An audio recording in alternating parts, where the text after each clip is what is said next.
Здравейте, приятели! Вие сте с на кафево на най-патриотичната дата в живота на всеки българин – 3 март. Пожелаваме ви да използвате главите си по-често, отколкото използвате газовете си, защото точно това биха искали нашите страхотни предци. Въпреки че някои хора смятат друго, животът и светът не започват и не свършват в България, затова нека се потопим в дебрите на историята сега.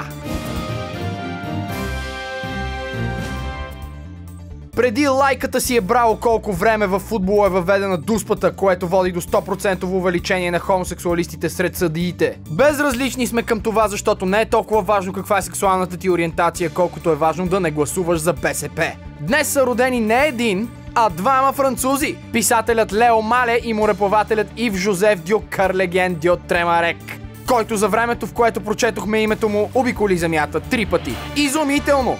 А сега прекъсваме за минути за реклама. 2 химикала. Защото е по-готино да имаш 2 химикала, отколкото сифилис.